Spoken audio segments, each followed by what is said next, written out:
আজকে খুব সহজেই হয়ে যাবে ভেটকি মাছ, তার একটা সহজ রেসিপি আপনাদের দেখাচ্ছি। এর জন্য কিচ্ছু প্রয়োজন নেই, জাস্ট একটু জিরে গুঁড়ো আর একটু লঙ্কার গুঁড়ো, একটু আদা বাটা লাগবে। দেখুন, তাহলে এই মাছগুলো আমি ছাড়লাম, ভাজতে দিলাম।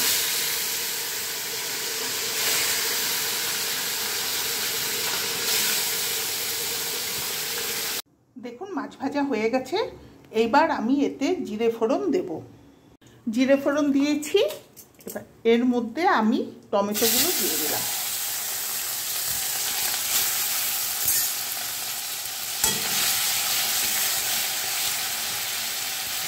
টমেটো দিলাম। টমেটোর মধ্যে নুন হলুদ দিয়ে দিয়েছি, দিয়ে একটু নাড়াচাড়া করছি। এটা যখন একটু মজে আসবে, এইবার আমি এতে আলু দিয়ে দিলাম।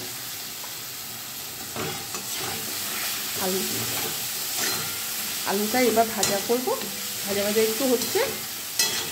এবার আমি মশলা বলতে এই লঙ্কা বাটা, জিরে বাটা আর আদা বাটা দিয়ে এবার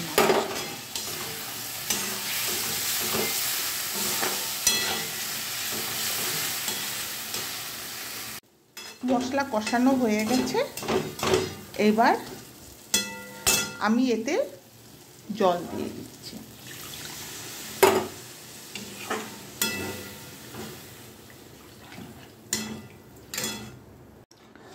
জল দিয়ে দিলাম।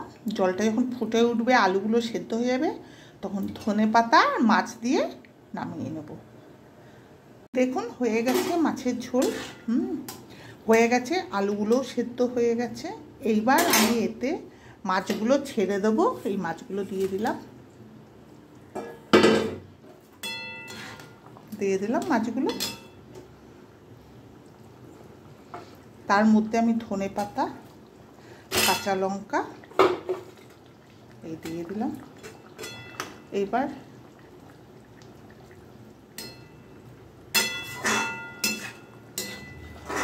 হয়ে যাচ্ছে। এবার নামিয়ে আপনাদের দেখছি। দেখুন, ঝোলের মধ্যে আমি মাছগুলো দিয়ে দিয়েছি, আলুও সেদ্ধ হয়ে গেছে, তার মধ্যে কিছু ধনেপাতা, কাঁচা লঙ্কা দিয়েছি। এবার ঝোল কমপ্লিট, নামিয়ে আপনাদের দেখাচ্ছি। এখন নামিয়ে ফেলেছি। ভেটকি মাছের ঝোল খুব সহজে হয়ে যায়। আপনারা বাড়িতে এইভাবে বানাবেন, খুব ভালো খেতে হয়।